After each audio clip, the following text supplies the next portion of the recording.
Hello, friends. Welcome to another episode of Stock Market Daily Update. I'm Aditya from Mostly Bearish.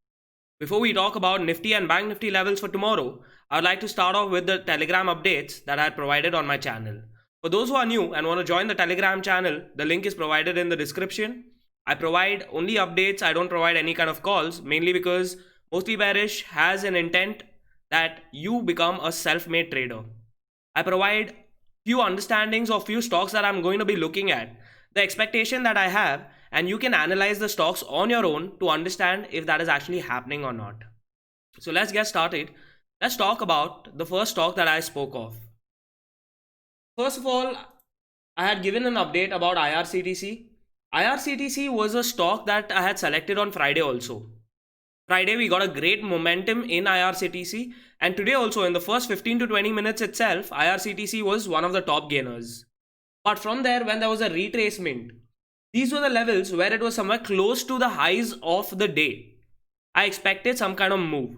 Now, the move would have been of two types only. That is either a breakout, which might have given a bigger momentum to IRCTC, but that acted as a resistance as of today. Now, from there, the prices started falling, and probably around 1.5 to 2%, there was a fall in IRCTC. So IRCTC was not a stock that I traded today, but this was an update so that you can understand that how to look at the market or how to look at stocks as well. The second was angel broking. Angel broking in the morning, when the prices started shooting up, there was one candle which was around 9.7%, which is pretty much in a overbought region, and there are chances there might be a retracement. I had specified if the highs that are created are not broken, there are high chances the prices are going to start falling, and that's what happened.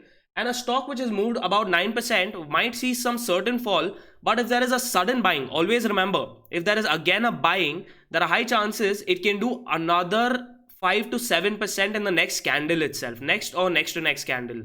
So don't always go by this analysis that if a stock moves too much, it has to fall. There are some times where I've actually seen that the prices move up, they come a certain bit down, and from there they start moving up again. But in angel broking, it was somewhat different. The prices started moving up, and it took resistance at a high of the day, and from there we saw the prices coming downwards.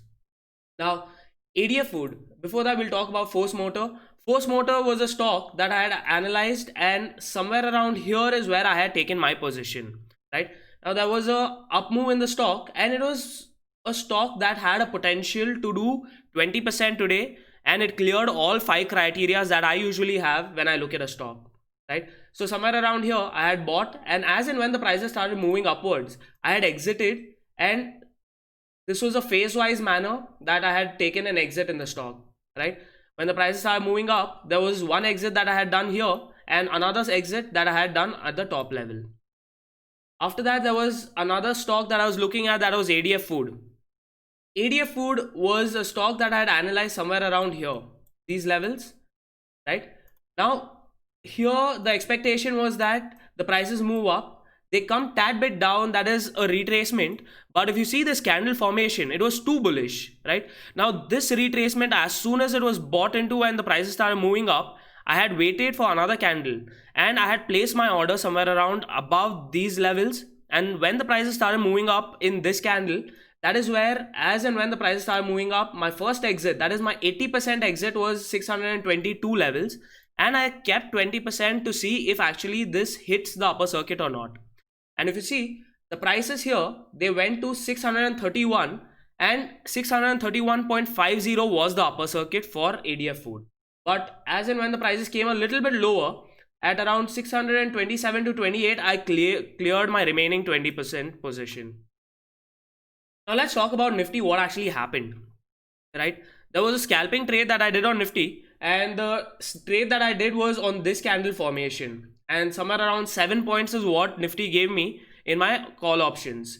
The second trade was in a fall, when I expected that now the prices have reached somewhere around a resistance level and there might be some fall. This was a small scalping trade, mainly because I was looking at stocks for today.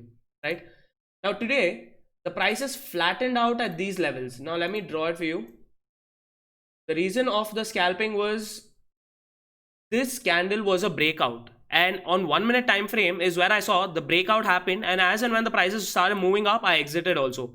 This was a single lot that I traded. I didn't go aggressively on any of the options today, but today I was mainly looking at equity trades.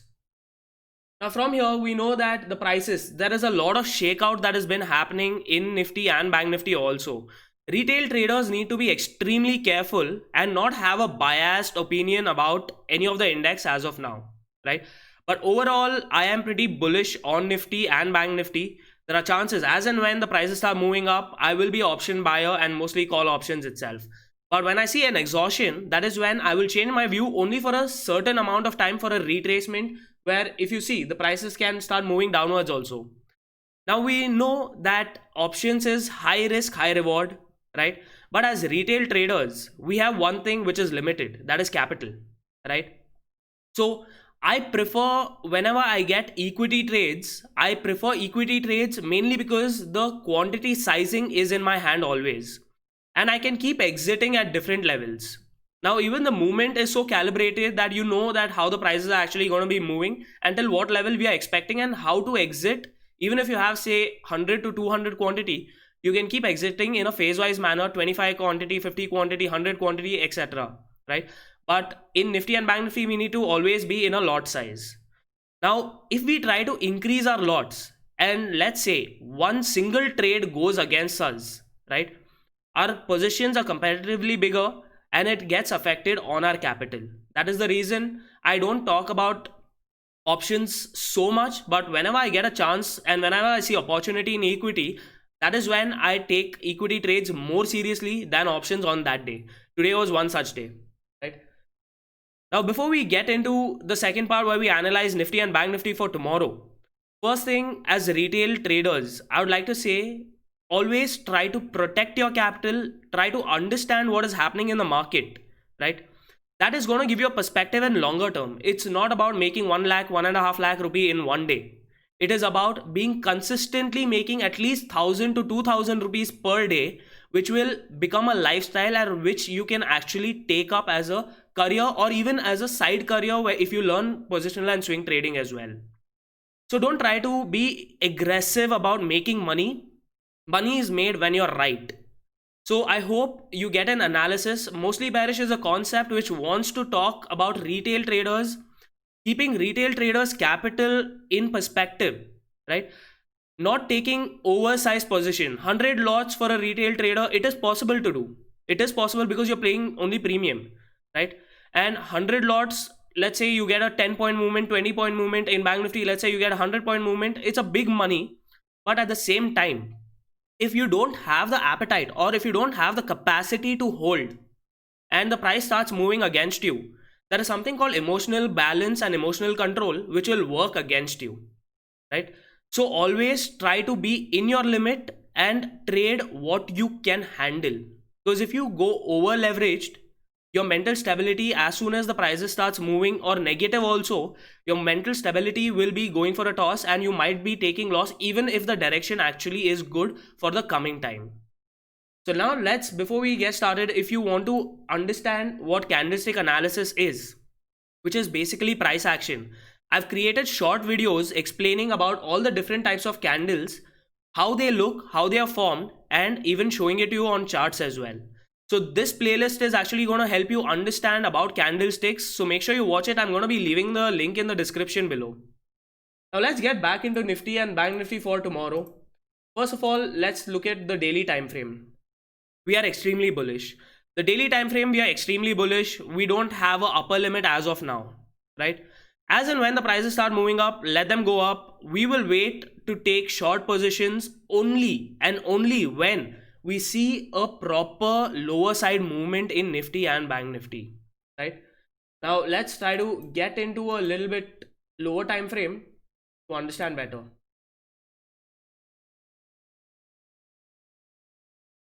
Now there is a trend line which has been respected continuously. If I just extend it, this is the trend line which has been respected as a support area.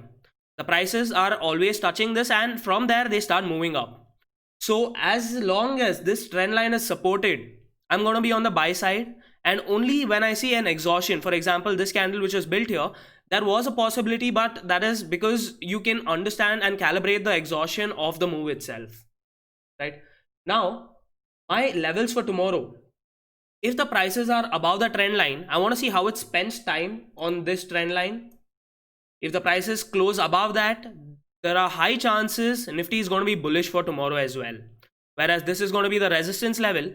Let's say if prices actually move up or they gap up and open somewhere around these levels. If the gap is pretty big, I'm going to wait for a red candle formation where the prices, I'm going to be expecting the prices to come and test this level. And from there also, after testing, if it is broken, then I want to see if it comes to touch the support area here. This is the expectation I have of Nifty as of tomorrow. Now, suddenly if we see a move which is actually lower, gap down is lower than the trend line itself, the trend line should act as a resistance. As long as the prices are closing below the trend line and then there is a red candle formation on half an hour, then you can look at price action on 5 minutes and then take your trade based on how the price action is actually forming. I'll be updating this on my Telegram channel as well. Now let's talk about Bank Nifty. Bank Nifty, if you see, did not cross the day's high, whereas Nifty did. In the second half towards the end, Nifty crossed the day's high, but then the Bank Nifty did not. So let's take a look at a bigger perspective about Bank Nifty to understand better. Bank Nifty is strong. Now, if you see, this is a consolidation region and today's prices have closed above that itself. So that shows there is strength. But today's second half, if we actually correlate things, today's second half, we saw Bank Nifty being a little weak compared to Nifty. Now, as long as the prices are above this, on closing basis, that is positional view that I'm going to be talking about as of now because we are on a daily time frame. As long as the prices are above this, Bank Nifty is pretty strong. Only if the pricing is or closing is below this level, that is where I'm going to be looking at the shorter time frame to see if we can start initiating put positions as well. Let's take a look at a lower time frame to understand better. Now, yes, Bank Nifty also is in a range and it's a sideways, it's continuously going upwards, creating a higher high, whereas this whole movement has started since the break of this trend line. Yeah, so this was the initiation of the whole up move, right? Now for tomorrow, as long as the prices are above this line, the closing, okay?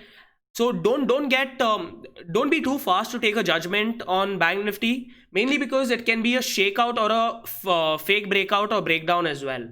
As long as the prices are closing above the trend line, we might see some bullishness in Bank Nifty, whereas this is going to be acting as a resistance area as of now.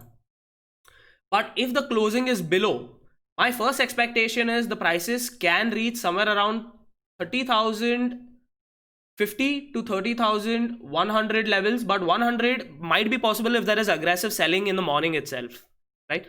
And if those levels are also broken, then 30,000 is some test level that I'm going to be looking at.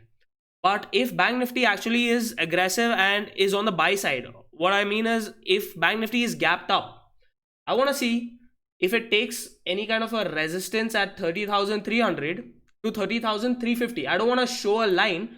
It is going to be a band. 30,300 to 30,350, how it spends time there. If it is too aggressive and starting to move upwards, possible momentum move itself will take Bank Nifty up, where we can look at it for retracement as well. But if we see time spent, quality time spent here, and then slowly as the data is being formed, and from there if we see a breakout, then we might see another breakout on the second half tomorrow. Now until then, the main, if it's a range bound day, the range that I'm going to be looking at a broader perspective is anywhere between 30,000 to 30,350. This is a broader perspective, and if the line is broken, I'm going to be looking at the put side mainly because I'll be expecting the prices to move downwards. So I hope you guys are clear. Today I've given you a learning about how retail traders need to trade. Don't be too aggressive about your futures and options trade, mainly because if you have a limited capital, always look at capital protection. Money will come only when you're right. Exactly. So make sure you always look at your risk first, your lot size. Lot size is basically position sizing. Don't over leverage ever. If you over leverage, your mental stability will be shaken, and probably you might make mistakes mainly because you're not able to understand because of the sizing of the position. Try to practice on equity always, because you can always do position sizing anywhere between 10 to 100 to 1 anything, right? So be a trader, not a gambler. Thank you so much for watching. I hope this helps you all. Thank you so much for watching.